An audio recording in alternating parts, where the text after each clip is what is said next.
പുളി ചെനച്ചാന്നും പറഞ്ഞ എല്ലാം കൊല്ലം നന്നതാ.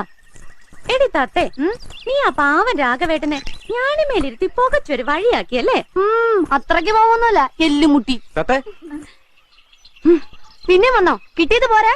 ആ വീരപ്പനെ ഇറക്കിയുള്ള പണി ഇച്ചിരി കട്ടിയായി പോയി. എന്റെ പൊന്ന് തത്തെ, എന്നെ ഇങ്ങനെ ഉദ്രവിക്കരുത്. എന്റെ പൊന്ന് തത്തയാ? എന്നാണ് ഞാൻ തന്റെ പൊന്ന് തത്തയത്? അയ്യോ, അങ്ങനൊന്നും വിചാരിച്ച് പറഞ്ഞല്ലെന്നേ. അയ്യോ, ഞാൻ എങ്ങനെ വിചാരിച്ച് പറഞ്ഞതാ? നിന്റെ പിഞ്ഞാണം പൊട്ടിത്തെറിച്ചുള്ള ബഹളവും കുപ്പിവെള്ള കിളിങ്ങുന്ന പോലുള്ള ചിരിയും കുടമാളൂർ അമ്മയോടുള്ള ഈ അടക്കാപ്രേമൊക്കെ കണ്ടപ്പോ ഒരു രസം തോന്നി. ആ രസത്തിനുള്ള രസായന എന്റെ പൊന്നില കിട്ടിയത്. എന്റെ മോനോ?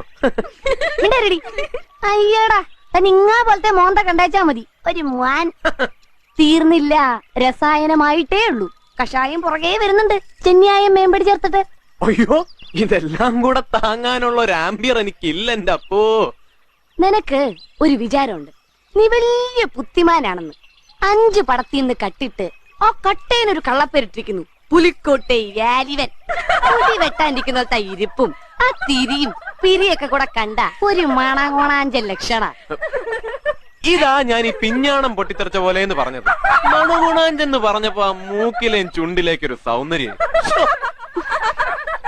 നിന്നെ ഞാൻ കാച്ചില് പുഴുങ്ങണ പോലെ തിളച്ച വെള്ളത്തിലിട്ട് തോല് പൊളിച്ചില്ലെങ്കി വാടി ഇങ്ങോട്ട്. ഈ ഉണ്ണിയാണ്